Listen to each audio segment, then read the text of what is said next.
Welcome back, everybody, to another deep dive. I am pumped for this one. We are talking Bitcoin politics, and your wallet, buckle up. Yeah, things are getting pretty wild out there. They really are. So we're going to take a look at how decisions made in those, government buildings are actually directly impacting what's happening in your crypto wallet. And the other way around too, right? Like it's a two-way street. It's like this weird feedback loop happening. Mm-hmm. And we've got some news articles, some regulatory updates, and even some analysis of what's happening in Bitcoin DeFi. A lot to unpack. Yeah, you sent me all this stuff because you're seeing some crazy things happening out there in the market, and you want to know what it all means. Oh, try to make sense of it. Let's do it. So one of the big stories that you flagged was about the Fed cutting interest rates. Everybody thought this was going to be great for crypto, but then Bitcoin took a dip right after Trump's inauguration, even though the stock market was also down. Yeah. It's like the market was saying, maybe not. Maybe not so good. Yeah, the initial reaction was positive, but then those 10-year Treasury yields jumped up 100 basis points. So that's a huge sign that the market is worried about inflation under a new Trump presidency. And one of the articles that you sent even had this quote from crypto entrepreneur Arthur Hayes. He called it a harrowing dump right before Trump took office. Yeah, he predicted this whole thing. And if you look at on-chain analysis, so basically looking at the data from the Bitcoin blockchain itself, it suggests that Bitcoin could even drop down to $80,000. Wow. Yeah, it's a volatile time. So we've got political uncertainty, potential inflation worries. But here's another thing that kind of caught my eye. Bitcoin seems to be moving more in sync with the stock market lately. The article you sent mentioned that Bitcoin's 30-day correlation with the NASDAQ is at its highest point since September. What's going on there? It's a sign that Bitcoin might be behaving more like a tech stock than a completely independent asset. For years, people said Bitcoin was a hedge against the traditional market, that it wouldn't be affected by things like interest rate changes or stock market dips. So is that idea out the window now? It's something to consider if you thought you were diversifying your portfolio by holding Bitcoin, because if it starts moving in the same direction as your tech stocks, you might not be as diversified as you thought. Okay, so what does all of this mean for someone like me who's just trying to figure out, how to navigate this crazy landscape? Should I be worried? Should I sell everything? It's not about panicking. It's about understanding, what's driving these market moves. And right now, there's just a lot of factors at play. Okay, well, let's try to break it down then. Let's talk about DeFi for a second. Mm-hmm. You sent some articles about how institutional investors are pouring money into Bitcoin ETFs, and there's this idea that this could be huge for Bitcoin DeFi in 2025. What is that all about? So these big players like hedge funds are finally taking Bitcoin seriously, and they're not just buying and holding. They're looking at DeFi. Yeah, DeFi or decentralized finance is basically a way to use Bitcoin for more than just buying and selling. So you can lend it out, earn interest. You can even get involved in more complex financial products, all without a traditional bank. So why are these institutional investors so interested in Bitcoin DeFi? What's in it for them? They're seeing the potential for big returns.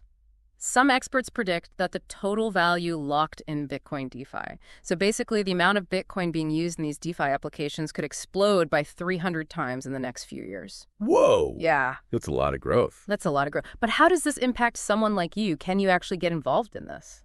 Right.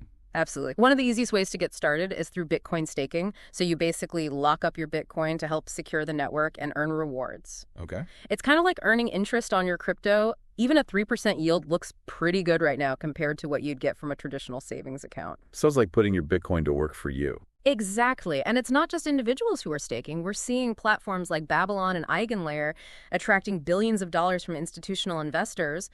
Babylon has over $5 billion locked, and EigenLayer has over $15 billion. Wow, that's serious money. Yeah, serious money. But wait, before we get too excited about DeFi, what about the IRS? I remember reading about how they were going to make everyone use the FIFO accounting method for crypto taxes.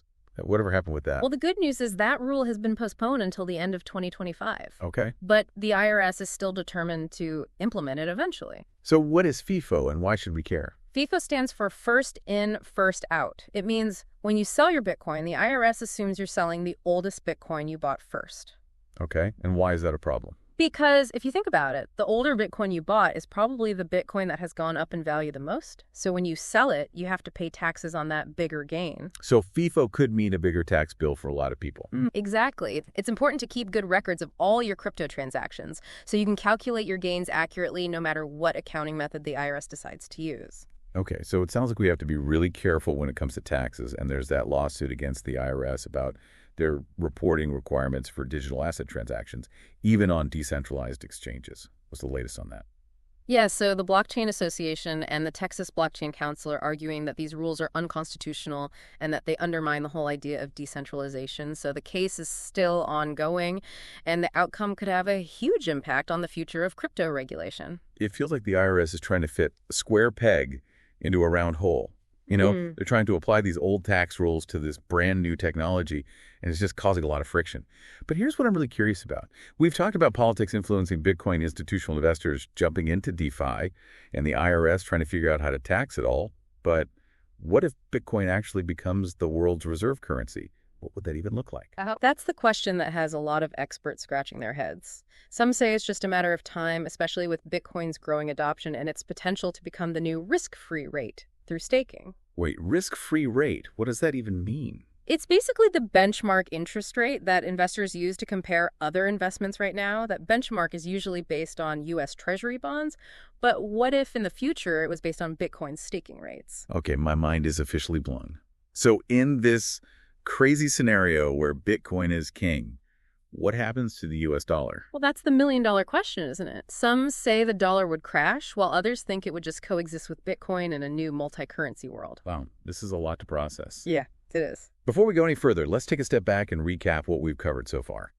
We've seen how political decisions, like the Fed's interest rate cuts and potential inflation under a new Trump administration, can have a real impact on the Bitcoin market. We've also explored how Bitcoin is starting to behave more like a tech stock, which challenges its image as a completely independent asset. And we can't forget about the DeFi explosion, with institutional investors pouring billions into Bitcoin ETFs and potentially reshaping the financial landscape. And then there's the ongoing struggle with the IRS and their attempts to tax this whole crypto thing. It's a wild world out there, and it's only getting wilder. But before we wrap up part one of this deep dive, I want to leave you with a thought. If experts are right, and Bitcoin really does become the dominant force in finance, how will that change your life? Imagine a world where your financial future is less dependent on government policies and more on decentralized technologies. It's a pretty radical idea, but it's worth thinking about. It definitely is. We'll be back in part two to explore some of these possibilities in more detail. Until then, keep those brains buzzing. It's a huge shift in thinking, that's for sure.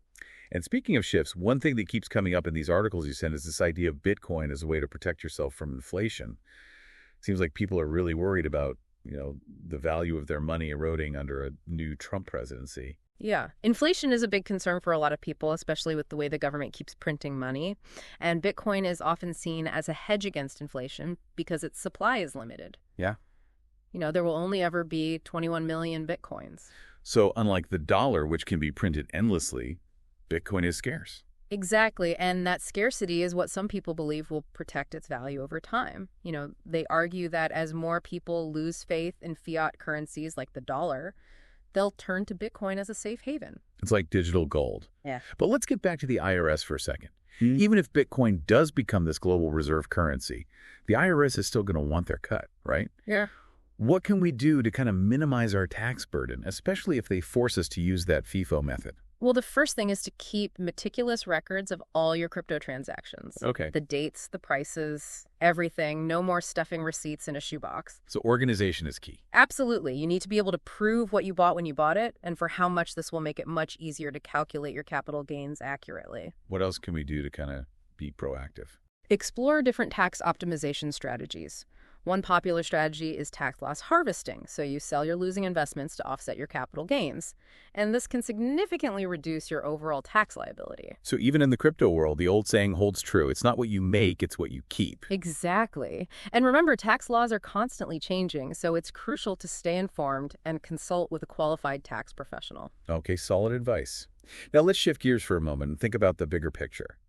If Bitcoin really does become a dominant force in the global financial system, what could that mean for governments and traditional financial institutions? That's a question with some pretty big implications. If Bitcoin challenges the dominance of fiat currencies like the US dollar, it could really disrupt the balance of power in the world. Whoa, hold on. Are we talking about a world where governments have less control over money and monetary policy? It's a possibility. Remember, Bitcoin is decentralized. It operates independently of any central authority. This is a big challenge for governments that are used to controlling the money supply. So what could this mean for central banks, like the Federal Reserve? Their role could diminish if Bitcoin becomes the primary means of exchange. Their ability to influence the economy through monetary policy, like adjusting interest rates, could be significantly weakened. That sounds like a major power shift. But wouldn't this also impact traditional financial institutions like banks? Absolutely. Banks rely on fractional reserve banking and control over fiat currencies to generate profits. If Bitcoin takes over, it could disrupt their entire business model. So instead of Wall Street, we'd have Satoshi's. That's one way to put it.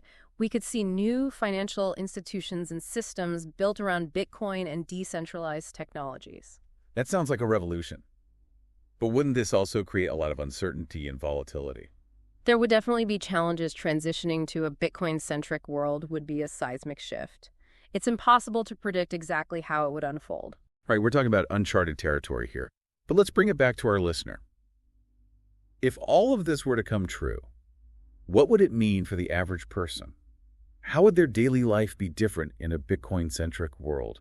Imagine sending money across borders as easily as sending an email with tiny transaction fees and more control over your financial data. No more waiting days for international transfers or paying those hefty bank fees, and more privacy. That sounds pretty good. It could transform how we interact with money on a daily basis. But it's not just about convenience and saving money. A Bitcoin-centric world could empower individuals in ways we haven't even thought of yet. Give me an example.